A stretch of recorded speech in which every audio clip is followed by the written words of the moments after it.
The word misogynist is now a catch-all net thrown over those who would recognize any difference in the sexes that would result in the withdrawal of women from the workforce if there were to occur a mass societal revelation of the same nature.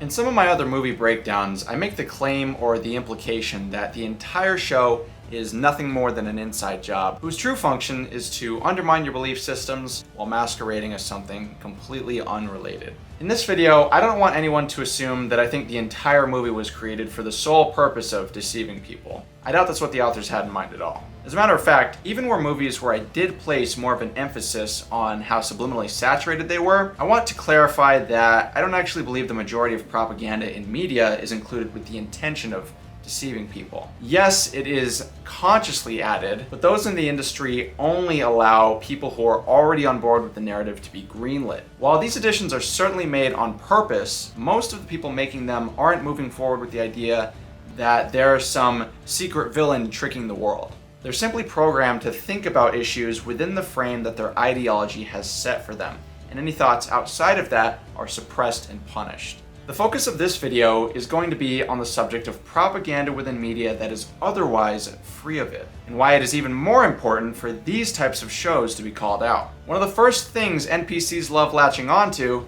is any instance of plausible deniability. Unless the movie is almost entirely filled with propaganda, like in the Venom video, as well as just being an overall shitty movie, they'll find that one little bit of plausible deniability and sink their teeth into it harder than a pit bull. Moreover, when dissecting movies such as this one, where there is ample screen time spent away from the propaganda, they'll try to boo you off stage before you even get a chance to spout off your first point. If you're someone who enjoys climbing for higher, more difficult fruits in the tree, like myself, rather than going for the lowest hanging ones, keep in mind you're going to have to construct your arguments airtight. I'd be remiss not to acknowledge the fact that the previous video on Turning Red was most definitely a low-hanging fruit. But it was made at the request of a subscriber, and I felt like using everything I had learned up until that point to really knock an easy one out of the park. And I certainly did. The viewer retention rating was 3 times higher than average. With that out of the way, let's get started. This was another movie during which I was not actually expecting to encounter any propaganda. However, those expectations, or rather lack thereof, were shortly corrected upon the introduction of Robert the Bruce's new wife, Elizabeth. Good night then. The first scene in which we are introduced to his new wife is strategically worded and timed in the movie in such a way as to foreshadow, highlight, and set the frame for the perspective from which the leftist writers want the audience to view the movie. This frame could be labeled as something along the lines of what they would call the exclusively inherent suffering of women. What happened to his first wife? She died giving birth to his daughter. As short as this scene is, there's actually a myriad of angles from which we need to address the subliminal messaging being used here. Notice the silent dread that follows after she is informed of the previous wife's demise during childbirth.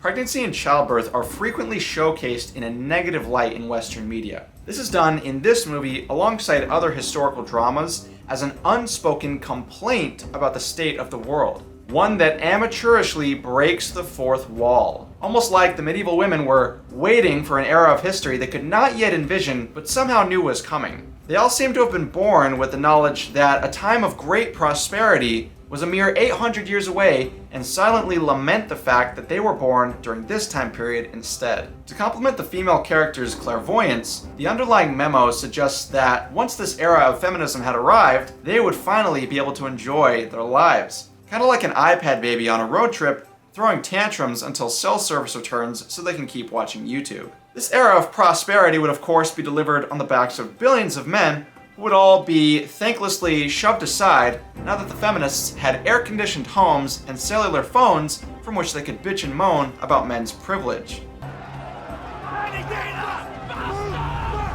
While that alone would be enough to end off on my point, this undercurrent of clairvoyant resentment isn't fully fleshed out yet. If we unravel this even further, an even more significant yet subtle subconscious influence over leftist writers' work is unveiled. It is the belief that Mother Nature itself is misogynistic for forcing this burden only upon the female gender, implying instead that both genders should have the ability to bear children. The left's seemingly pathological need to argue with reality seems to be a defining characteristic of their mental illness, but I digress. Alas, in light of recent real-world events, we are able to observe now how all the seemingly disconnected dots finally do connect. The idea here is to mock the very nature of motherhood, as well as to instill a subconscious resentment of it in women, and to instead replace their natural inclination towards it by propping up occupational abilities to lead women's impressionable minds towards focusing on a career. There is a subtle air of pretentiousness as well, as if to scoff at the idea that a woman would ever even consider the idea of bearing children when her clearly superior abilities in every other area of life should make it abundantly evident how wastefully her time would be spent as a mother. Another vibe I get from this kind of amateurish writing is that the producers seem to resent that they can't turn a movie they're advertising as historical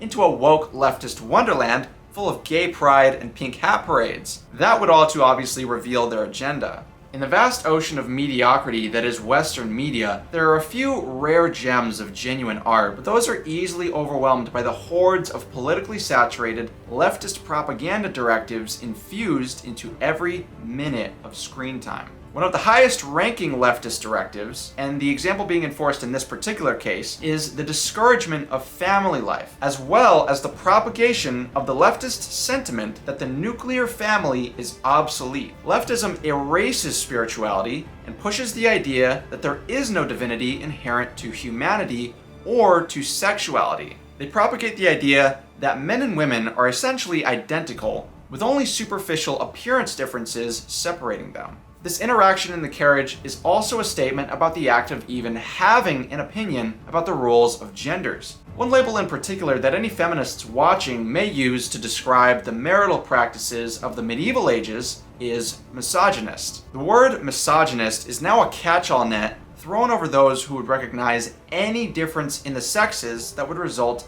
in the withdrawal of women from the workforce if there were to occur a mass societal revelation of the same nature. This has become the cultural norm by design, not by coincidence. A return to their divine feminine, serving the masculine and caring for the children at home, stabilizing households nationwide, and as a result, repairing the social fabric of the nation would halt the globalist agenda of isolating the population and enforcing totalitarian control. That is why, to assign differences that do not imply a superiority to men in a skill that would encourage women's entry into an occupation makes you a misogynist. Taking a quick detour for a closer look at feminist catchphrases other than misogynist, one of the most common ammunitions feminists use in their bombardment of men is to call them chauvinist pigs. But all you have to do is Google the definition of chauvinist to find out that it describes a person displaying excessive or prejudiced loyalty or support for a particular cause, group, or in this case, gender, to realize that feminists are the real chauvinists, and often simultaneously, pigs as well. His family has vast lands north and south of the border. He could do a lot worse. To add on to how misunderstood and oppressed the writers wish to have us believe women are, this ignorant man attempts to console her grief about the arranged marriage by reassuring her of her future husband's materialistic wealth. How typical! Money and status are only what those silly men think women care about. The thought never even entered her mind. All this independent girl boss wants is to be treated with respect.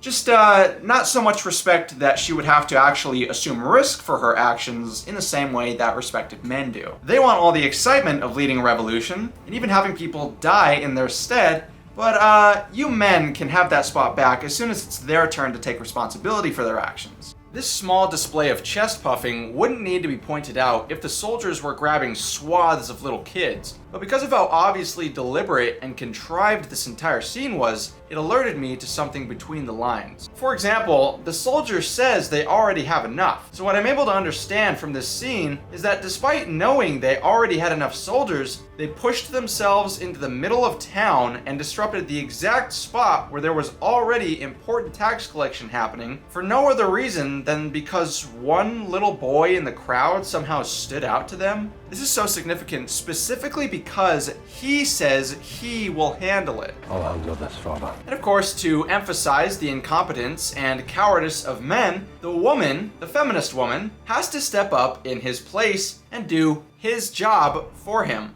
In reality, the Scots had just gotten done fighting a violent rebellion and lost, so understandably, Chris wasn't exactly pining to get his whole village slaughtered for disobedience the same day their bloody conflict was supposed to have ended. What women frequently mistake for cowardice or even impotence in men is really just battle weariness. They're fucking tired from fighting. Men are always fighting. Fighting and working, fighting and working. Then what most men have to do is come home to some naggy witch and bend right over for her so she can shove a stick up his ass. My father is Richard de Burgh, a senior marshal in your army. I presume you have heard of him. I always find it funny how women source their societal authority from the men they're associated with. For all the arrogance they exude, not an ounce of the authority they pretend to have would even exist if it wasn't for the hard work put in and sacrifices made by the same men they patronize. Then, of course, dictated by the unwritten rules of feminist writing, Pine is obligated to thank her for a behavior that wouldn't even warrant a second thought if it was performed by a man.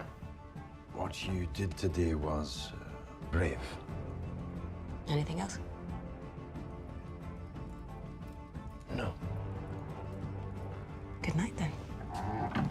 Good. Part of this particular package of the feminist narrative is not only to step into the man's shoes and make a point of how brave the woman is being in the face of cowardly men who they implicitly assert should be taking action, it is also to symbolically, and in this case quite literally, slam the door in the faces of men. The idea here is to punish men for even assuming that such a typically masculine task would even need to be praised when accomplished by a woman. Any semblance of rational human thinking is to be punished and discouraged by the feminists. After all, subconscious judgments made about supposedly inherent masculine or feminine behaviors are merely a byproduct of the oppressive patriarchal social system in which everyone is forced to live. At least, that's what feminists think. This scene and this scene, while appearing as two separate moments, are actually just one. The entire point of this sequence, while pretending to accentuate King Edward's tyranny, is actually only meant to enhance the optics of feminist women. Elizabeth, I have to speak to my brothers. That's fine. I can hear what you have to say. Alone. Seamus, Gail, Drew. My lord.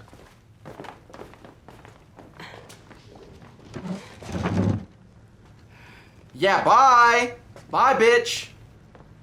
Good night. Watch, I bet she's gonna hide right behind that corner. And she's hiding right behind that corner. We can put that check in a money market and it's gone.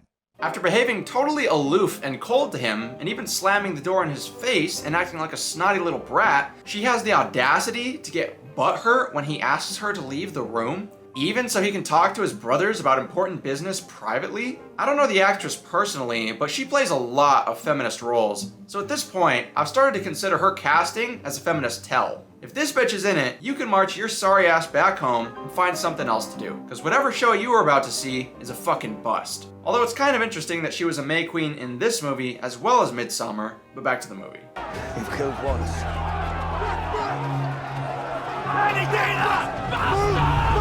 Now, I'm no expert in medieval torture techniques, but considering this is but a quarter of his body, I would have to guess that he was, wait for it, It's gonna be legend. Wait for it.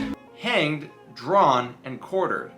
Terry. Which was the penalty for high treason in England all the way up until the 1800s. The subject was transported by horse to the execution site before being hanged, only until near death, at which point the unlucky subject would be physically emasculated, disemboweled, beheaded, and then chopped into 4 pieces. In the case of William Wallace, which this particular quarter belonged to, his cock and balls were burned in front of him before they finished him off. Yet what is being conveyed to us as the true injustice is that Robert denied this overgrown infant her fun. Maybe she'd be less bored if she did anything other than twiddle her thumbs all day long. What's so funny about the feminist presence in this movie, and the underlying theme of female suffering with which they attempt, and fail, to line the story, is how routinely barbaric acts of violence are committed not against women, but men. These abundant and indiscriminate moments of barbarism are then glossed over as nothing more than background props. This is how utterly displaced the awareness of male suffering exists in the minds of most people, but especially liberals. Strangely enough, it actually does make sense that male suffering would fly over the heads of liberals, and specifically liberal men. The inherent suffering granted to men is that of conquering nature, whether externally or internally. Working in an office, however, doesn't exactly expose you to the elements the same way going into war or working an outside job does. Because of how compliant these good little boys have been in their feminist indoctrination school systems their entire lives, the only examples they've seen of masculine suffering that men are responsible for bearing is what they've managed to witness in Hollywood movies. This inevitably is going to lead them to the assumption that male suffering is a fantastical fabrication of Hollywood filmmaking. If we examine what exactly their political ideology entails, it is, without exaggeration, the spiritual castration and amputation of masculinity from the male experience. It is the amputation of all spirituality from the human experience, but focused specifically on stripping men of their masculinity. It's true, I have seen very little of the world. However, a young lady of my standing is afforded a great deal of time to read, to form distinct opinions, and to draw her own conclusions about the nature of power. So she gets to assert her will anyway, despite the fact that she possesses zero skin in the game. She has nothing to lose, but still wants to play. Ain't that the truth? This is precisely why women were kept out of the decision-making process in the past. People who are not personally invested in their endeavors make stupid decisions. This is the case for both men and women. But women make stupid decisions anyway, so you might as well remove as much deadwood as possible. What the majority of women, no matter what age of history we're living in, fail to realize is that men do all of these things for them. All of this work, all of this fighting is to provide a safe, little, comfy home for her and the potential children. I would argue that at least half of all male motivation is dedicated to what can essentially be summed up to building a nest. We're all just trying to build our own little nest to give the next generation a fighting chance. However, because women are so caught up in their own narcissistic hedonism and seem to lack any semblance of emotional intelligence, despite being so emotional themselves, the only motivation they are ever able to imagine men having is the core motivation from which they operate. Have as much fun as possible, with reckless disregard for the consequences incurred for the sake of their adrenaline rush, and damn anyone who try to stop them. I am sorry. You know, this movie had such a great start with that sword choreography and camera work that I'm actually kind of pissed off now. Here I was expecting to watch a movie about saving Scotland when suddenly this raging feminist cunt comes flying out of left field. And before I can even finish groaning about it, the entire plot's undergone some sort of feminist metamorphosis from a story about duty, honor, and extreme bravery to feminist appeasement? I'm sorry if I was... What the fuck? I choose you. And whatever course you are charting, I choose you. My husband. Yeah, of course you do. You don't actually have to do anything. You just get to sit on the sidelines and soak up the excitement, all while the writers set you atop the shoulders of the giants around you and build you up to be some sort of super girl boss who offers wisdom to her husband despite saying herself that she has not seen much of the world. Although, for the reasons we discussed earlier, I'm not surprised liberals think book knowledge equates to real world knowledge. Another interesting plot point is the juxtaposition between the inauguration of Robert and the party happening the same night at the English capital. The English are portrayed as savage, rowdy brutes, strangling the helpless swans to send a message, while the inauguration of the Scottish king almost looks like a family picnic. Robert even makes a point of emphasizing that he is a man of the people, hence the name of his title, King of the Scots. The English crown's title is King of England, not King of the English. While part of me enjoys this conscious juxtaposition by the authors, I can't bring myself to relish in it. I've become wary of stories about good guys versus bad guys. The good guys are associated with every mainstream groupthink good thing, which of course, in this day and age, includes feminist appeasement and kowtowing. Just as I mentioned in the Venom and Invincible videos, straight white men are always portrayed as dumb, goofy, or having overall lower moral standards in an unspoken comparison to their non-white, homosexual, or female counterparts. The only exception to this rule, however, are straight white men that the left would call allies. These are the members of the enemy demographic who have behaved obsequiously to members of what the left would call victimized groups. Since Mr. Nice Guy Syndrome is constantly supplicating for her goodwill, he has been granted special permission not to be written as a goofy, unethical moron like other straight white men. Most notably though, and a subtler but more important difference that I don't think as many people consciously noticed, is that the real battle is being fought between the hive mind, which is personified by the English, and the individually minded Scots. Robert of the Scots has to earn the loyalty of his people through strength, cunning, intelligence, and most importantly, admiration. King Edward, however, is shown only as belligerent, and dare I say, privileged. The undertone is that he wouldn't have gotten as far as he did unless he sat in the position that others have built for him. I'm talking about the English throne and its reputation. The vibe I'm getting is that the audience is supposed to make the assumption that Edward is a bit of a spoiled brat, whereas the good men, like Robert, are all self-made. King Edward and his son are nothing more than a couple cogs in a tyrannical machine, whereas Robert is written as his own person. Ironically, it is the real-world hive-mind groupthink NPCs who would be rooting for the Scots and seeing themselves as the good guys, never realizing that they are in fact the English hive mind portrayed in the movie, being roused to conflict for no other reason than an adrenaline rush. Coming back to the way their relationship is written, liberal men tend to have this type of mindset as a symptom of their nice guy syndrome, where they separate women as some sort of special needs class of people in their mind and differentiate themselves from the bad men by adhering to this arbitrary, made-up set of rules in their head. This is a mindset I've even noticed in myself before, although since I've been working on it, it's all but gone. This is because I understand something that the liberal men don't, since I don't lie to myself about female reactions. In their minds, the women's lukewarm reception to their nice guy behavior means that they are succeeding. They don't actually have the balls to make a move and see if she is sexually attracted to them. They just tell themselves that's what it means, and then suffer because they don't actually get any action. Women don't have to be sexually attracted to you to treat you like you're their favorite person on earth. That's what a lot of men in general just don't really understand. She might be nice to you, and I'm sure she's more than willing to accept all the free value and wisdom and energy you're feeding into her. She'd be a fool not to. But is she sexually attracted to you? This doesn't mean that you're telling yourself she likes you, even though you have nothing to show for it. This means that you and her are having sex, or she is giving you some sort of sexual gratification. If that's not happening, she's not sexually attracted to you. Or maybe she is, but like I said, you just don't have the balls to actually make a move. I'm not saying that that's what's happening between Robert and his new wife. I understand that there is tension and grief there and whatever else. I'm talking about why the authors are making Robert perform all these obsequious behaviors, like constantly apologizing and complimenting her. The authors are projecting themselves onto Robert and comparing him, aka themselves, to the bad men who don't respect women like they, the oh-so-nice guys, do. I'd also be remiss not to talk about the religious messaging. Now, I may be giving it too much credit, so take this with a grain of salt. It does seem to me, though, that tied into their status as the bad guys of the story, the English representatives are especially religious. But today is a Sunday. I know you don't much respect holy matters, but I do.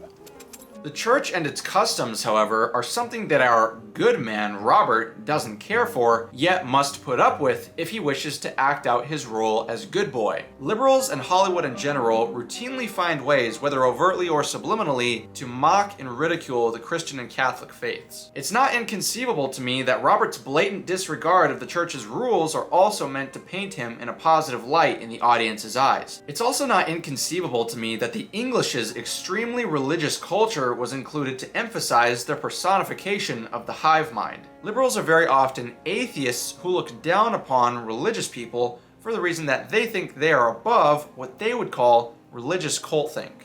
How you doing? How you doing, boy? Here. My darling. Where the fuck have you been? Me not expect lady slap man, so slap funny. I'm to take the girl to our convent for religious training. Only the girl. Why the long face, sweetheart? You wanted this. None of these guys shied away from dying or disembowelment for their cause. What happened to all that enthusiasm? Even though she refuses to forsake her husband, and it would be admirable if she was an authentic character, this woman is not. As we've already discussed, the writers have unashamedly displayed their puppet strings, so I'd be lying if I said that I felt any suspense surrounding her impending decision. I'm not criticizing the character because there is no character to criticize. There is only a prop with a vagina placed upon an agenda. Good guys win, bad guys lose, and everybody lived happily ever after.